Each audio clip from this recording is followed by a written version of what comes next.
Hello বন্ধুরা। তো আমি ওই যে মেলায় গিয়েছিলাম না, তোমাদেরকে বলেছিলাম মেলাতেই যে বাড়ি গিয়ে তোমাদেরকে সব জানাবো যে কি কি কিনেছি এবং দেখাবো।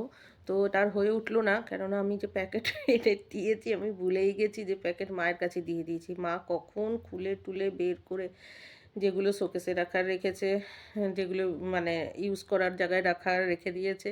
তো মানে ছড়িয়ে ছিটিয়ে গেছে। ভেরি মানে সরি, আমি দেখাতে পারলাম না। তো এমনি দুটো কানের দুল কিনেছি। আর আমি তো সবই কিনেছি হরেক মালের দোকান থেকে। হরেক মাল 10 টাকা 15 টাকা, মানে মানে যা জিনিস কিনেছি ওই 10 টাকা 15 টাকা করে এক এক জিনিসের দাম। তো সেরকম কিনেছি, ক্লিপ কিনেছি, ওই যে কাপড় মেলার ক্লিপ, হেনা তেনা এইসবের দোকানের জিনিস কিনেছি। বলে না হরেক মাল, মণিহারি দোকান যেটাকে বলা হয়, সেসবের দোকানের জিনিস কিনেছি। আর খাবার নিয়ে এসেছিলাম, জিলিপি, পাঁপড় ভাজা। মেলা মানে তো সেটাই হয় জানো। আর আমার খুব খিদে পেয়ে গিয়েছিল, যেহেতু আমি চাও খাইনি, না কোনো টিফিন টিফিন না করেই চলে গেছিলাম বিকেলের। সেই দুপুরে খাওয়া আর কিছু খাওয়া হয়নি। তো কেন আমার খুব খিদে পেয়েছিল, আমি ঘুগনি খেয়েছিলাম। ঘুগনিটা না খুব টেস্ট হয়েছিল জানো তো। আমি সহজে মেলা থেকে ঘুগনি খাই না।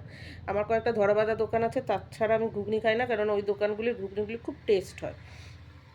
তো তারপরে মেলা থেকে ঘুগনিটা খেলাম, দোকানটা দেখে রেখেছি খুব ভালো। আর হয়তো আর যাবো না, কারণ আমার যেতে যেতে 20-40 টাকা খরচ হয়। ওই 40 টাকা দিয়ে আমার পুরো হাবড়াটা আমি ভালো করে ঘুরে আসতে পারি। মানে আমি এখান থেকে বেরিয়ে হাবড়া ঘুরে আবার বাড়ি চলে আসতে পারি।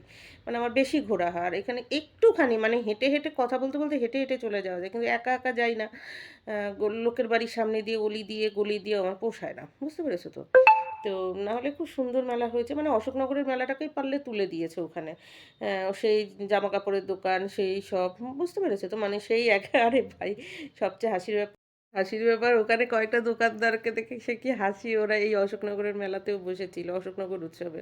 তো যাই হোক, ওই দোকান। আর আমি তো সবসময় 10-15 টাকার দোকানেই করি। তবে খুব সুষ্ঠুভাবে হয়েছে, খুব সিস্টেমেটিক্যালি, মানে সুন্দরভাবে ডিস্ট্রিবিউশনটা হয়েছে। মানে মেলার এখানেই এখানেই যে বসেছে এত সুন্দর লাইন বাই লাইন দোকানগুলো, খুব মানে সুষ্ঠু সুষ্ঠু বন্টন হয়েছে, খুব সুন্দর হয়েছে।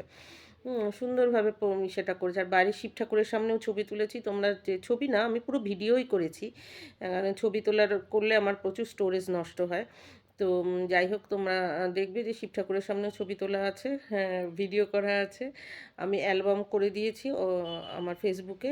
দেখবে যে শিববাড়ির মেলার হিসাবে অ্যালবাম করা, খুব সুন্দর শিব ঠাকুরের মেলার হয়েছিল।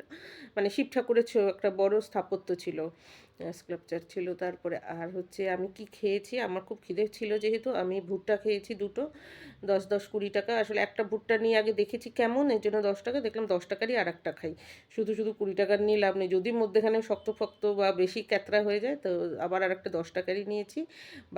বাড়ির জন্য জিলিপি, পাঁপড় ভাজা নিয়ে এসেছি, আর আমি একটা ঘুগনি খেয়েছিলাম।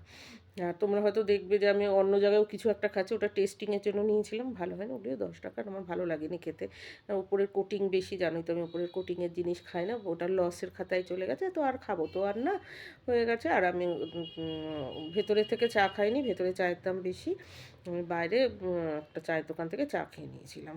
একটুখানি দেয়, 50 ml 5 টাকা, এখন 50 টাকা। আগে যেটা ছোট চা বলা হতো, সেই তো খেয়ে তো পোষাই না, এর জন্য আমি সাধারণত বাড়ির থেকেই চা খেয়ে তারপরে বেরোই। আর অথবা কয়েকটা দোকান আছে যারা বড় চা দেয় 5 টাকাতে, সেই দোকানেই খাই আমি, বুঝতে পেরেছো তো। তো এই গেল, এর জন্য আমি তোমাদেরকে দেখাতে পারলাম না, সব বের করে নিয়েছি। এখন ইন্ডিভিজুয়ালি যদি দেখাতে পারি দেখাবো, তাও এক জায়গায় করে নিই তারপরে।